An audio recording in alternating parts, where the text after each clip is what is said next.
안녕하세요, 집사님. 자기소개 부탁드릴게요. 네, 우선 이런 자리를 허락하신 하나님께 감사하고요. 저는 1교구 또 6여전도 4셀에 소속되어 있는 안희숙 집사입니다. 감사합니다. 반갑습니다. 네, 신앙생활이라고 해서 깊이 있는 신앙생활은 아니고 그냥 이름만 하나님을 알고 교회를 아는 정도. 그게 이제 중학교 미션 스쿨을 통해서 알게 됐고요. 그 다음에 또 중간에 쉬었다가 다시 제가 직장생활 했을 때에 미션 스쿨 학교의 교사로 있게 됐어요. 근데 그때도 마찬가지예요. 그냥 겉핥기에 신앙생활을 갖고 있었습니다.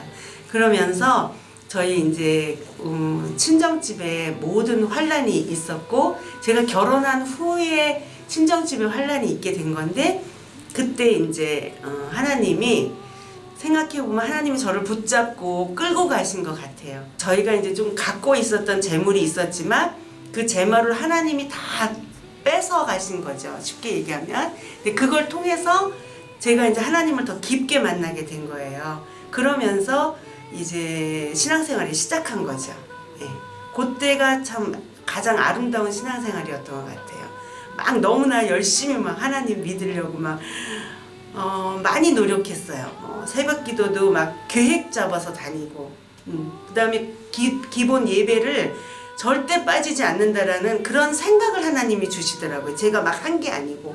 은혜교회는 제가 이제 여기로 이사를 오게 됐어요. 제가 원래 이제 엄마랑만 둘이 있다가 어머님이 돌아가시고 이제 집이 이제 없어지게 됐어요. 이 같이 있었던 집을 이제 그거는 뭐 이렇게 유산 부분도 있었고 막 하여튼 여러 가지가 있었기 때문에, 그래서 이제 결국은 나는 어떻게 해야 돼요 하나님 이랬는데, 제가 소속되어 있는 선교단에 선교센터가 있어요. 그래갖고 거기 교수님이 그쪽에 와서 좀 지내라 이래갖고 거기서 지내게 됐는데, 그 집이 몇 년 만에 이렇게 매매가 되게 생긴 거예요. 그래서 이제 갈 데가 없었던 거죠. 그래서 그러면은 아주 좀 가장 저렴한 가격에 이제 보증금이면 이런 게 필요하니까, 그래서 그런 가격으로 되어 있는 곳을 찾자. 그랬는데 제가 이제 사당에 있었거든요. 사당에서 가까운 데를 막 벼룩시장 이런 걸 보다 보니까 이 지역에 집세도 싸고 그런 데가 나온 거예요. 그래서 얼른 다리품을 팔아갖고 여기로 와가지고, 마음에는 안 들지만 그래도 하나님이 거처하실 곳이 여긴가 보다라고 하신 것 같아서 거기를 계약하고 나와서 이제 교회를 알아봐야 되잖아요. 그래서 이제 교회를 막 이렇게 내가 다니는 그 길가에 있는 교회를 몇 군데를 보기는 했어요. 그리고 버스 타러 가는데 노방전도를 하시는 거예요. 은혜교회에서. 저는 굉장히 그걸 축복으로 생각했어요. 그 전도지를 받아가지고 바빠서 막 얘기는 못하고 전도지 받고 교회는 여기입니다라는 것만 듣고 집에 간 거예요. 집에 가서 이사 다 하고, 그때 또 몰도바라는 해외 선교가 있었거든요. 한 2주 동안. 그래서 갔다가 와서 이제 그때 이제 교회 전도지며 이런 걸 보면서 정리하면서, 내가 알고 있는 전도사님인데 지금 부목사로 계시는 목사님한테 갈까? 거기는 또 좀 차를 타고 가야 돼서. 교회는 그게 제일 나쁘거든. 차 타고 가고 막 이러면 자유롭지 못해 내가. 그래서 이거는 아니야. 내가 안다고 해서 그 목사님한테 가는 건 또 그건 아닌 것 같아. 막 이러면서 여기 교회 전도지만 보고 일단 예배를 나오기 시작했죠.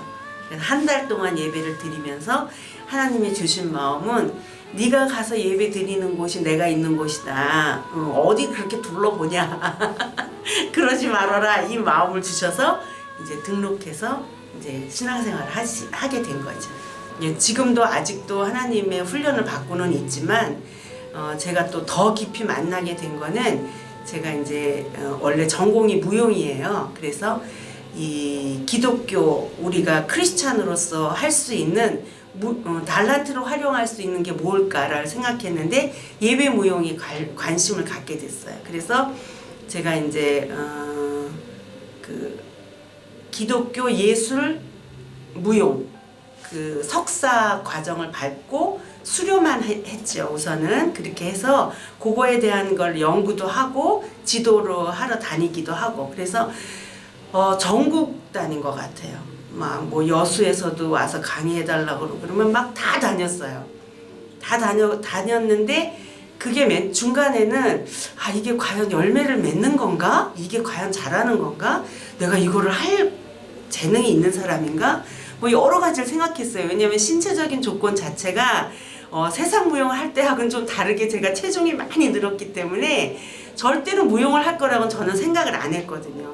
그랬는데 그런 교회 안에서 그런 기회를 주시고 그건 이제 하나님이 주신 기회겠지만 그렇게 기회를 주셔서 그걸 붙잡게 됐고 그걸 내가 공부하려고 노력했고 그래서 그걸 좀 올바르게 전파를 해야 되겠다는 생각도 들었고 그 안에서 복음도 알게 되고 선교 사역이라는 게 뭔지도 알게 됐고요. 그래서 지금껏 그 길을 계속 가고 있는 중입니다. 아직도 훈련을 많이 받고 있습니다. 저는 물질이 하나도 없었기 때문에 해외 선교는 생각도 안 했었어요. 그런데 해외 선교가 들어와요. 들어오면 이제 제가 소속되어 있는 선교단, 무용 선교단이 있거든요. 들어오면 누구나 복음을 전하러 가고 싶지. 그때 한때는 내가 그냥 외국 땅을 밟고 싶어서 막 가려고 그랬나 이런 생각도 했어요. 그랬는데 신청을 해놓고 처음 사역이 이제 4개의 나라를 가는 거였어요. 그러니까 남미를 가는 거였는데 그 뭣도 모르고 일단 신청을 했어. 근데 물질이 그게 허락이 안 되는 거예요. 이제 비행기 표만 우리가 끊는 건데 그래서 그러면 교수님 저는 내려놔야 되겠어요.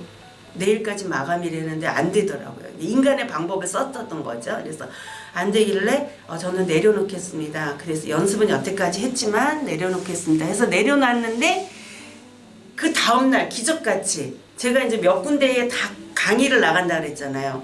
그 어느 한 군데에서 아침에 전화가 오는 거예요. 마감 2시간 전에. 그래서 선생님 남미 사역 부분은 어떻게 됐어요? 그래서 저 내려놓기로 했어요. 이렇게 전도사님이었는데 내려놓기로 했어요. 그랬더니 그러지 마세요. 하나님이 이거는 길을 여시는 것 같아요. 그러면서 돈을 보낸다는 거예요. 다는 아니지만 일부를 보낸다. 그래서 그러면 그때 생각이 또 저는 뭐야 그럼 나머지는 나는 어떻게 해야 돼? 또 이런 생각을 가졌는데 이 교수님하고 같이 또 의논한 결과 일단은 신청하자. 그래갖고 그 들어온 돈을 먼저 드렸어요.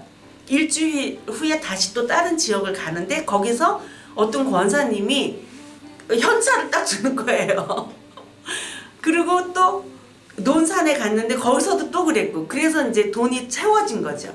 그러고 나서부터는 이제 갈 때 우리가 필요한 용품들이 많거든요. 소품도 필요하고 의상도 필요하고 막 그런 것들이 막 채워지는데 넘치지도 않고 모자라지도 않게 딱 하나님이 그걸 이렇게 깎듯이 채워주시는 거에 거기서 또 아주 굉장히 큰 제가 이제 그 경험이죠. 체험이죠. 그게 이제 부족한 걸 채워주시는 하나님이라는 거를 이제 알게 된 거죠. 네. 지금까지 은혜로운 인터뷰 감사합니다. 네, 감사합니다. 주님의 은혜 가운데 있습니다. 감사합니다. 감사합니다. 네.